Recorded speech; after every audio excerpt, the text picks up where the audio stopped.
Good afternoon, ladies and gentlemen. Thank you so much for joining us on the institutional track today.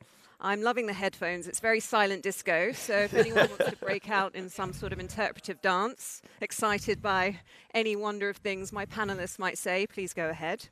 So let's start with a round of introductions. Sure. Thanks, Stephanie. So my name is Chris Tyrer. I'm president of Bullish Exchange. Bullish is an institutionally focused exchange. We're regulated by BaFin, HKSFC, GFSC, and we just got a New York state BIT license. We do around $2.4 billion ADV. We've been operational for the past 4 years. Nice to be here. I'm Bart Smith. I'm the CEO of Avalanche Treasury Company, which was just announced a few weeks ago, actually in Singapore. Previously, I was the CEO of Susquehanna Crypto. Mark Jennings. I'm head of Gemini's European business here, covering our MiCA entities, our FCA licensed entities, and MiFID entities out of Malta as well. Hi, everybody. Chris Lawn. I'm the CEO of Elwood Technologies. I want to thank Blockworks for the conference this week, and definitely excited to mix it up with these gentlemen on the panel today.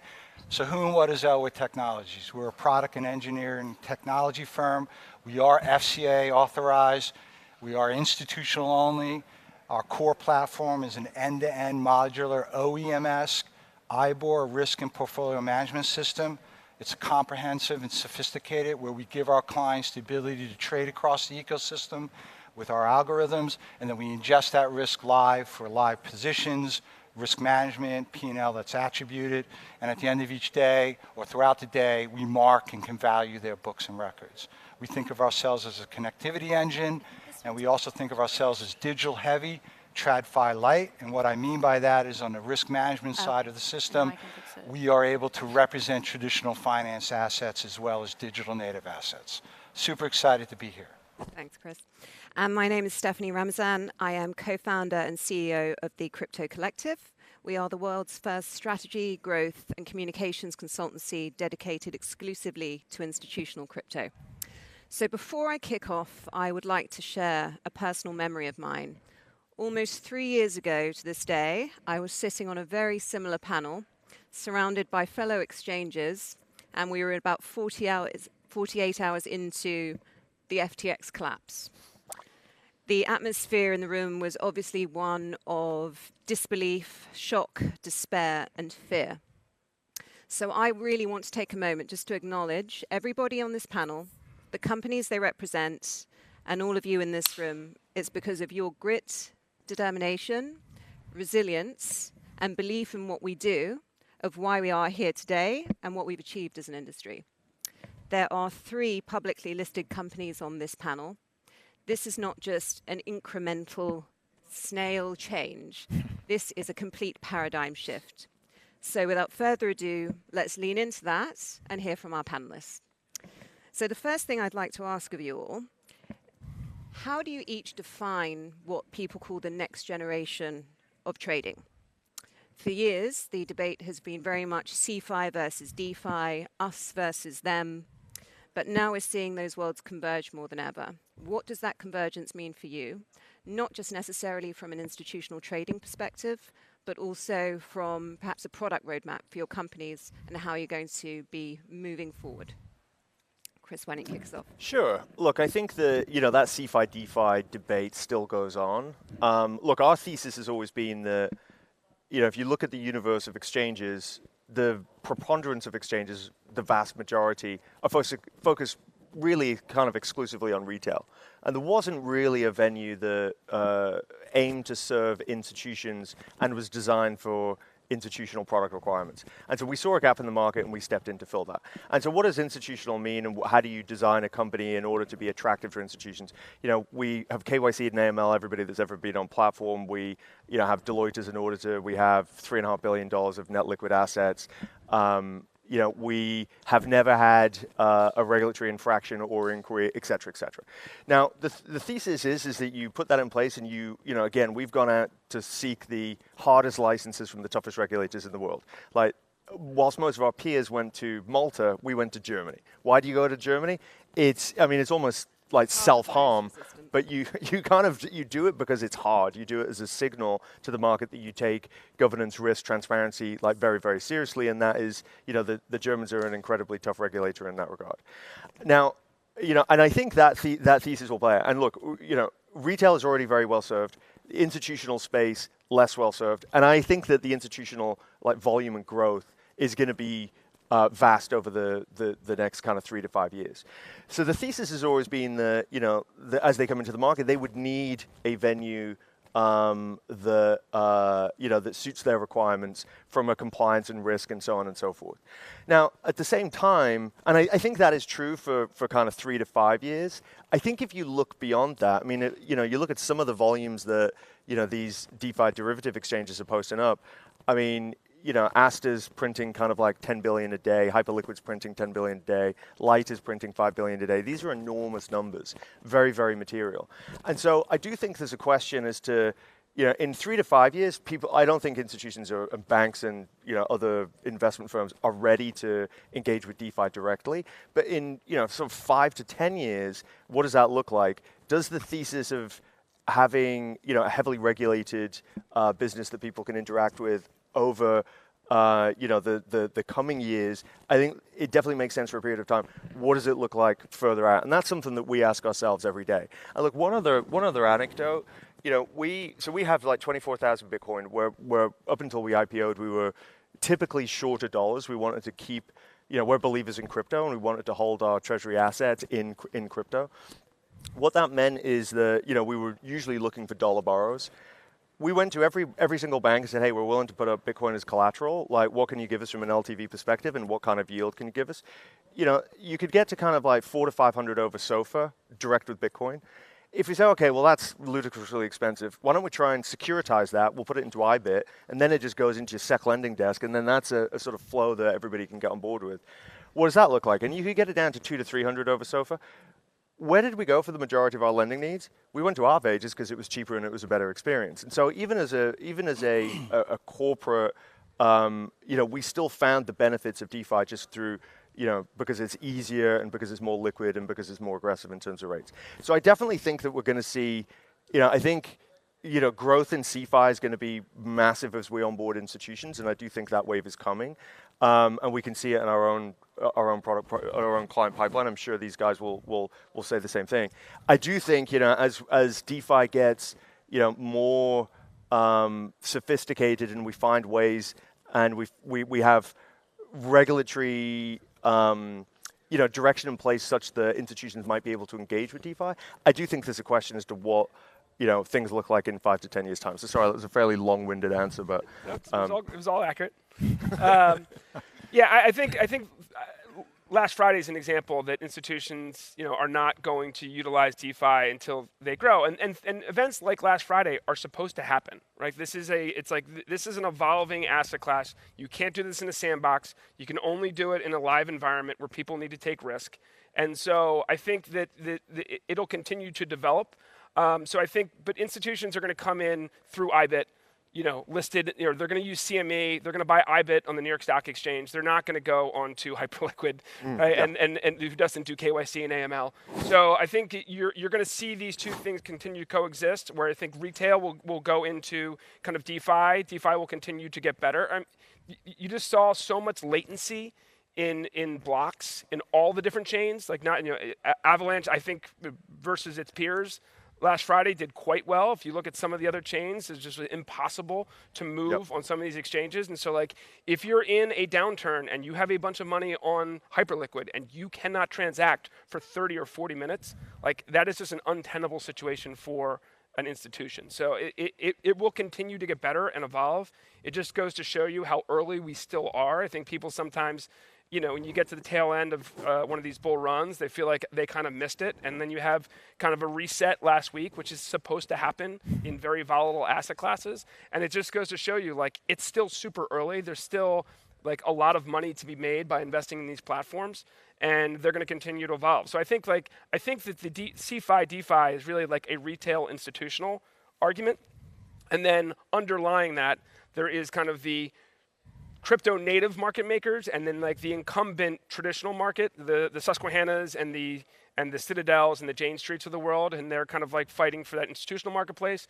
And then the crypto native kind of market makers out there, the GSRs and the Wintermutes that are underlying that market. And that's going to be the interesting thing to watch, is those two things kind of slowly converge over the coming years. But yeah, I think that the CeFi DeFi argument is just an institutional retail argument, and like not which one is better. That's fair. I don't think you can disagree. I think there's elements of risk appetite, like centralized exchange, like Gemini exists to try and give institutional players access through a regulated environment. And that aligns with the risk appetite for a number of those institutions that need to partner with an exchange like ourselves and want to trade across the OTC desk, across the exchange itself. I think when you get in and you look at the DeFi, the chase for yield, the chase for alpha, it's available there in DeFi, but there's a technical aspect that most of the traditional players don't have. And they haven't seen and grown up in this space where you get these native players who know how to access DeFi, know how to risk manage it, understand the mechanisms that support that. So I think each of our businesses play a slightly different role in supporting that environment. But I think that gives us, as Gemini, we're that on-ramp to give people access to that point, but we're certainly not at the point where we're moving into DeFi to compete in that space because, again, I think it targets a different generation of investors, a different platform that's required. So I see it as an innovative move, and as we start to look for new solutions to be able to take advantage of the asset class, people will start to move split allocations across CeFi, DeFi exchanges, but it drives innovation. It drives us to come up with more innovative products, and we launch perps, we launch tokenized equities that can then move into a DeFi space as well. So for me, it's all about innovating. We've done the regulatory piece. We understand what that benchmark looks like. How do we then take it to the next level to drive return for the user, whether it's an institutional base or a retail base? I'm not even sure where to begin. There's so much here, really. Look, I think the future is one where we have the sophistication of TradFi coupled with the transparency of blockchain. 100% that's coming, in my view. As a software provider, we have a wide array of clients. We have institutional clients, we have OTC desks, we have lenders, and so we see we have different requests, right, from our client base. What I see coming and what we continuously hear from the institutions, God, I wish I could trade DeFi. Geez, this is awesome. I wish I could trade it. And DeFi is really, in my views, moved down the risk curve with the change in administration in the United States, without question. And because of that, as a software company, we have to prepare and we have to build. And we're making a bet on DeFi and blockchain. And we just recently announced, and to be clear, years ago it was simple farming and arbitrage. Today it's structured products on chain, you have yield strategies on chain, you have credit mechanisms on chain. And so institutions, funds, asset managers want to access that, at least portfolio managers do. The legal and compliance teams have a problem with it, and we definitely need regulatory clarity for that. And I think it's coming. I really do. So we're preparing for that. And one of the things that we did, we actually have a partnership. We announced a partnership with, or a collaboration with Maple Finance, leading on-chain lender, to help with part of their stack and their tooling in anticipation of this. I do think it's coming. I understand that, this is institutional, and we're institutional, we're FCA regulated, and we need guidance without question. But why are we doing this if we're not going to be on-chain? Right? Why are we doing it otherwise? Right? I do see a world where we have on-chain settlement and off-chain liquidity, without question. But ultimately, we're anticipating DeFi to converge with CeFi and TradFi. Thanks, Chris. Yeah, absolutely agree. I think it's the year of disruption in terms of the underlying blockchain. disrupting traditional markets that for years have been very broken, whether it's to do with access, whether it's liquidity, and that spans across all asset classes. So I think it's going to be very interesting in terms of what we see going forward of businesses that are using the underlying blockchain, but the end user, whether that's an institution or a retail investor, actually won't even know that there is a blockchain element. And that to me is extremely exciting. So let's talk about friction and bottlenecks, something we're all very familiar with. With regulatory clarity seemingly closer on the horizon, people will probably argue how close we are on this panel one way or another. It depends on your jurisdiction. Are we now going back to focus on bottlenecks, friction around banking rails, around settlement frameworks, etc.? From your perspective, what do you think is something that is still maybe not quite moved on as far as it should do? Maybe we'll go the other way this time. We'll start with other Chris. Okay, I need to, Have a sip. I'm a little parched, just bear with me a second, pardon. So yeah, definitely frictions in the space without question. I've been in the space since 2017, and we're still in some ways talking about the same issues then as we are today, right?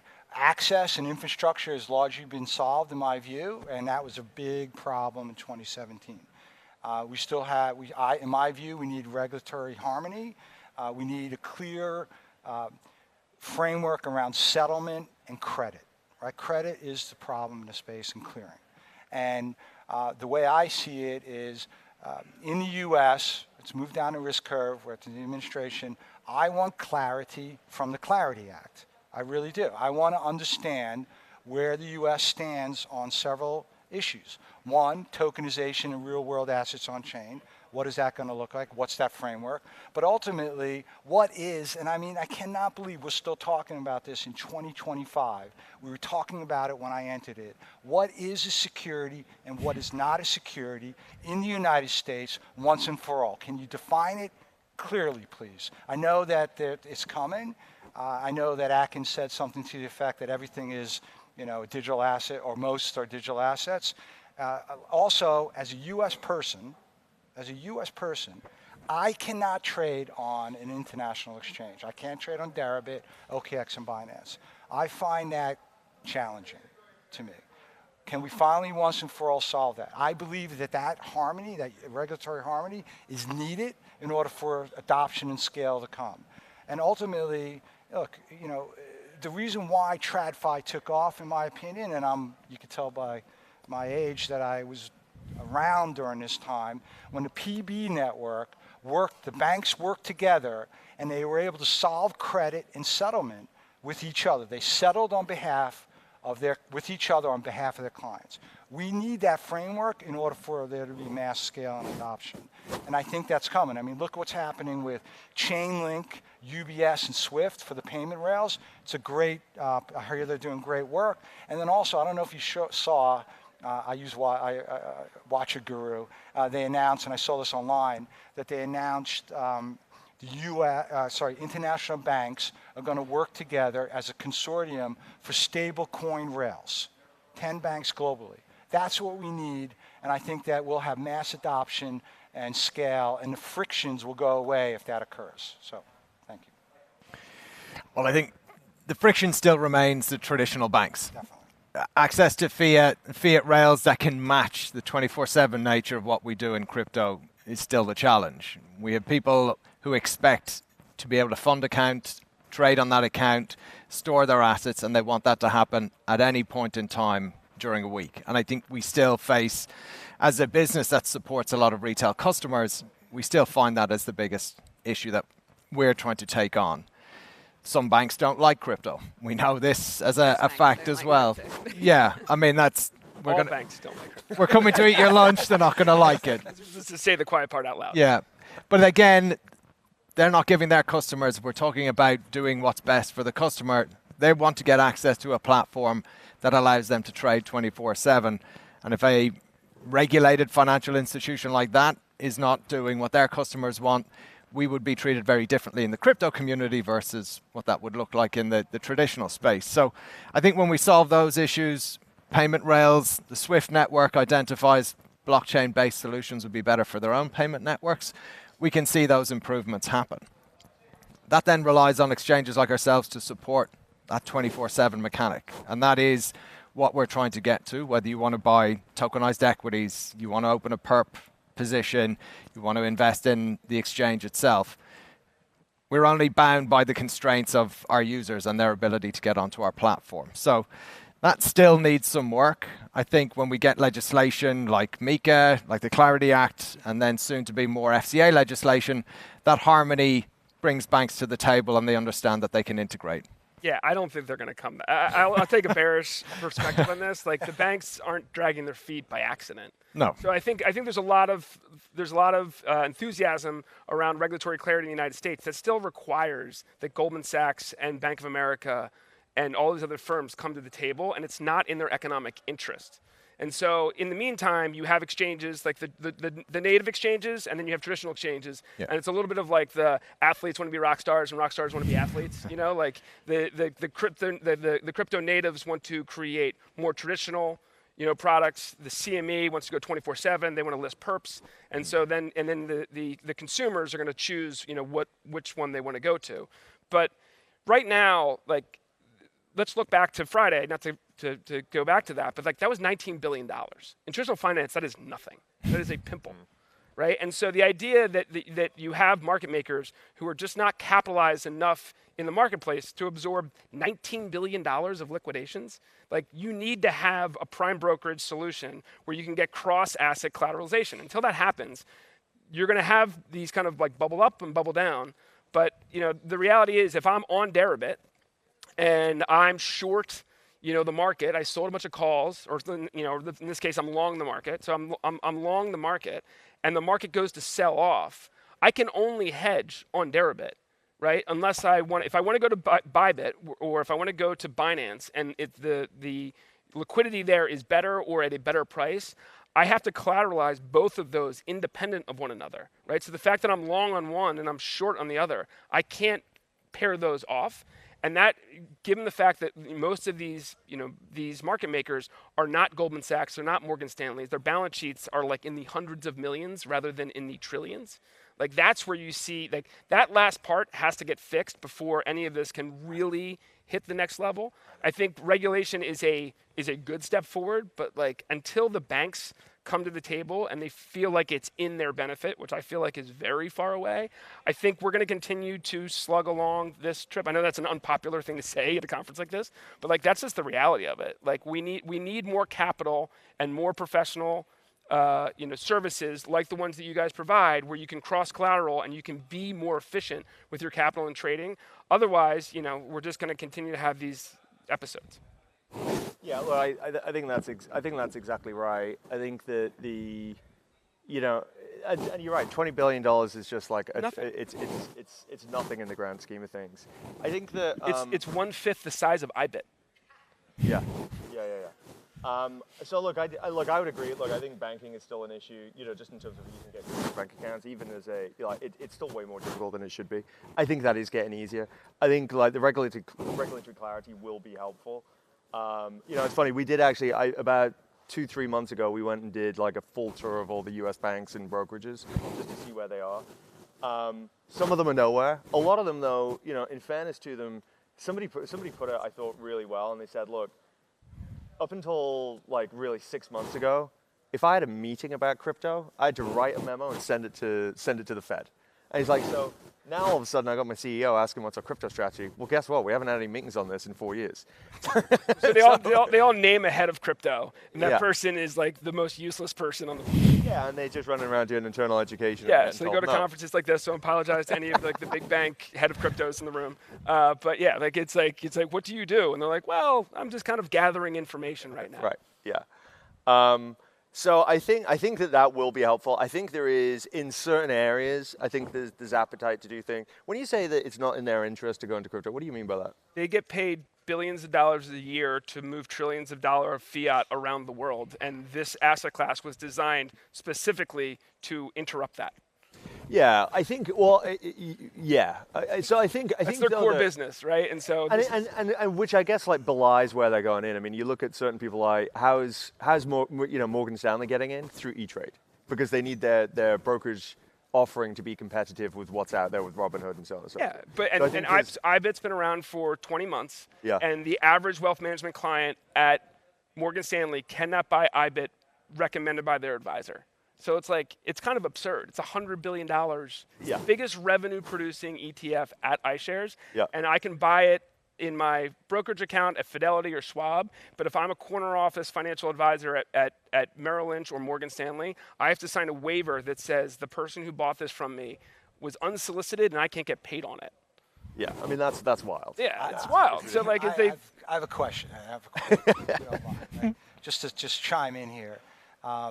2 points. One, don't you think the banks, and this is really for everybody, but don't you think the banks, it's in their interest to be more efficient in the collateral movement? So if we're moving to 24/7, 365, which is definitely a push to do that. So why not, and weekends are digital, if we're going to 24/7, 5 days a week, and eventually to 7 days a week, you need to have efficient movement of collateral. Isn't that in their interest to be participate in that movement and to be able for them to absorb the technology. So Avalanche is kind of like this is like one of the areas where Avalanche is kind of like leading the pack, whereas like they're working with JP Morgan and Apollo and KKR to help rebalancing specifically on Avalanche rails. So that's very different. Like that's enterprise software. I mean, effectively Avalanche is just enterprise software that these banks can take in and they can implement it, but they're implementing it in a what we call the C chain, where it's basically their own chain, where they can customize it, they can permission it. It's not totally transparent, right? The idea of like fully transparent blockchains being accepted by institutions, particularly financial institutions, it's an impossibility. It's like a non-starting point. So either they can build a layer 2 application on top of Ethereum, or they can use the C chain at Avalanche or Canton or something like that. But that's one solid point of implementing it. The other side is like they don't have a way to monetize this by selling it to their customers, and so they're not. Like they're 2 totally separate arguments. Like, well, it depends, right? Like from a markets business, like sure, you can all of a sudden if I'm sure the guys at Goldman Sachs would love to start market making physical crypto. Like I'm sure that they would love that. They would love so to it depends. I agree with you though. Like, are they gonna, is JP Morgan Payments gonna start like engaging in stable coins? No, because they're the toll keepers. Like they're sat in a toll booth and they're just collecting rent. So I think it depends. I know what you're saying. Like changing the rails on which financial assets move will introduce operational efficiency. Like engaging with certainly digitally native crypto assets as a new asset class. There's a lot of market opportunity there. I'm just saying that if prime brokers wanted to allow access to Bullish and Gemini and the offshore exchanges, and you could core collateralize all of your assets, you could have fiat assets, you could have crypto assets in one place where they had a reasonable markup and provided you leverage in a centralized area. Like they could do that tomorrow. They've just chosen not to. Well, the regulation hasn't been there, in fairness. Like I think that just in terms of the capital requirements for banks to hold crypto assets has been just ridiculously punitive to the point where they just can't economically. Yes. And that hopefully is about to change. So tomorrow is an exaggeration, but do you feel like you are seeing progress on that front? Because definitely. I mean, from the conversations we're having, yes, definitely. 100%. Definitely. I mean, not from every bank, to be clear. Yeah. Like I think it's the smaller banks that want to go first because they have the most to gain. Yeah, exactly right. Yeah. So if that's not going to happen, Bart, and everybody, why doesn't the digital natives, the Bullishes, the Geminis, the OKXs, and the Binance have their own settlement between each other as far as credit to each other? Why don't they have that framework? Well, if the early stages of like the Clarity Act like proved anything, is that in crypto oftentimes we're our own enemy. Right, like you need to get all these people to agree on things, right? Like, and when everyone was kind of jockeying to be in like the strategic Bitcoin reserve, like you saw kind of like claws out a little bit, and so I think you would need to get all of these exchanges to agree that it's mutually beneficial, and then if you're Coinbase, like, is it mutually beneficial to you to have Bullish and Gemini benefit from the same kind of structures for you? Probably not. I mean, what we should have, like, which is a bit of, I think a critical piece of missing market infrastructure is proper clearing. Exactly. Now, the way that crypto derivatives have developed, people want to be able to collateralize open derivative positions using crypto. But if we're doing like big, capital C clearing, crypto isn't eligible collateral, so you can't marry those two things together. I think if we had that, that would be a meaningful step forward in, what you're talking about. It could be solved at the PB level, or it could be solved at the industry level. It should be settled at the PB level, but yes, so but that's out of to your point. That's out of kind of crypto's control. Like crypto does have the ability, but I don't know. Gemini's been working on this for. I mean, we had done Gemini clearing 10 years ago, and it was something that we saw as a future state forward. But again, it's the interoperability of crypto firms, the different chains you need to support, the tokens you want to support. That becomes a difficult technical solution to try and build that so that can happen. Could we build it ourselves? Yeah, I think it takes time. To Chris's point, MiCA, all of the legislation in the US, that's less than a year old. And there's a long time for that to bed down, people to build and allocate. And we're still in that competitive space right now. Like you say, it's 1% of the global markets that actually trade on a daily basis. We're not there in terms of size. So from our opportunity, we've got to build it ourselves. I think the Geminis, they're the group that got to lead from the front, and we're the ones that will have to point that direction. But then we're a regulated exchange. There's other offshore exchanges that have large volume as well. Are we going to integrate with them without them coming to the table to be regulated venues as well? Like, where do we draw that bar? Even Gemini, what you have 3 different exchanges, I believe, right? Because you have different international kind of venues. So we run the main crypto exchange itself. We run our perps venue as well, and all of those sit under the regulated environments we've got. So even that in itself is under different regulations as a whole. So it's not easy to try and combine all of them. We're not the size the large banks are as well, so we're playing that game of catch up. But we can see where the future is going to be, so we know what we're building towards. I guess it's not up to us to catch them. We've got to wait until we got to push that forward and drive it ahead. We have to start somewhere. I mean, look, if you're correct, which I hope you're not, but if you are correct that the banks have zero interest in having a clearing and settlement and credit mechanism for this space to scale, then we have to do it ourselves. The Geminis and the Bullishes and the Binances and the Deribits of the world have to come together and form their own consortium to give credit and settlement. Yeah, I think they're going to I'm not saying they're never going to get there. They're just not going to do it until it's in their best interests, obviously, right? And so you saw that headline, I guess it was last week, where like there was a consortium of like all the big banks, and they're going to create their own stablecoin. Like, that's it. Like, this is basically that is just like a purview into the front window of everything that's happening behind the curtain of what they're trying to do before they step up and offer these services to institutions. They're like they got to make sure they protect their own interests, which is, I'm not saying it's bad. It's just, that's. Don't you think that's the first step? If stablecoin can be used as the collateral to move and to settle, isn't that really the beginning of the PB network for digital assets? It could be. And you could build a non-TradFi kind of structure around that. Now that with the and we don't. I think we're also taking for granted that the second part of this legislation is going to get through, right? The government's shut down right now. Yeah. I think people are just like saying that that's done, and like I don't know that that's done. Yeah. So I think they spent a lot of bullets on the stablecoin bill, which was important. Yep. I don't know, like you get through this year and you get into midterms next year, and the Democrats are going to roll in midterms a little bit. Like, I don't know that act gets passed on the floor. So.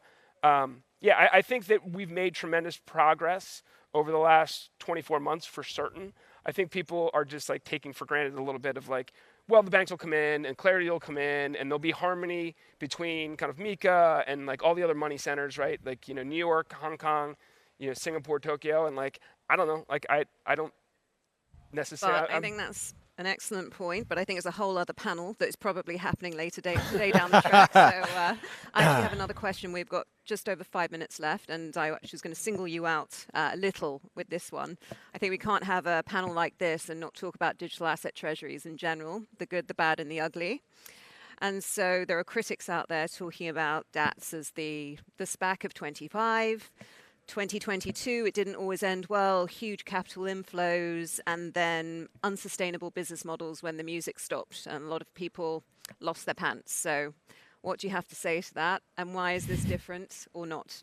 Well, so I ran one of the largest ETF groups in the world for a long time, and ETFs, I don't think people will remember this, but in 2008, ETFs were labeled as being bad. That they were like a systematic risk to the entire structure, and then there was this silly thing that was going on where small and mid-cap companies don't have the ability to grow, and it's like ETFs were unpatriotic, this nonsense. And so I think that, listen, a digital asset treasury is just a wrapper, the same way an ETF is just a wrapper, right? It is not good or bad. It all depends. You can put some stuff in an ETF that makes it ultimately not very efficient. It's not appropriate for the structure. So my personal view on digital asset treasuries and why I actually chose this position is because it's kind of like an integral fund. They create integral funds for things that are basically not as liquid. And we talked about $19 billion taking the entire industry down, 20%, 30% in a matter of hours. Having a permanent capital vehicle where you're not subject to daily creation and redemption requirements allows you to build a portfolio that is long-term, right? And so if you just want to own an underlying asset and stake it, right? There's going to be vehicles for you to do that. I think the next generation of these digital asset treasuries are people that do more than that, right? There's a lot of activity that happens within Avalanche that is value that will not accrue down to the actual token itself, the same way most of the value accretion in Ethereum has happened in layer 2s. So having a vehicle where we can access the holistic opportunity set and allow that to for people to invest in that, I think is a super unique opportunity. If someone wants to buy the Bitwise, Avalanche staked ETF, that's a great product, and those guys are great. We're going to offer something that's different. There are a lot of people who in this space who, there was a little bit of a gold rush, and people are doing that, and so that's just in any enthusiastic market, you're going to deal with that. I believe that what the next generation of this is, you're going to see some consolidation. You have 7, 8, 9 Solana, Ethereum, of these digital asset treasuries. They're going to have to compete. Some will fail and some will be acquired. And that's what capital markets is all about. So I feel fantastic about the position that we're in and what we're going to be able to do. And I think the markets are going to, or they're going to choose with their dollars. And you're going to see a lot of efficiencies over the next couple of, quarters. And some of these things are going to merge. Would you say, sorry to turn panelist turn moderator, but would you see the main would you see the main advantage of a digital asset treasury? Is it solving market access, or is it because that's what strategy was ultimately? It was a market access. Strategy is a pioneer, right? Because they created the ability for capital structure beyond what was out there. Every other industry was allowed to grow this way except ours, right? Software, internet, telecommunications, you had an idea, you brought it to a public company, you issued debt, you issued equity, you converted bonds, you preferreds, you met investors where they wanted to invest, you took that money and you invested it into an enterprise, and if that enterprise did well, shareholders and bondholders did well. We were not afforded that, right? This whole idea of foundations and labs is a Gary Gensler construct that is no longer relevant.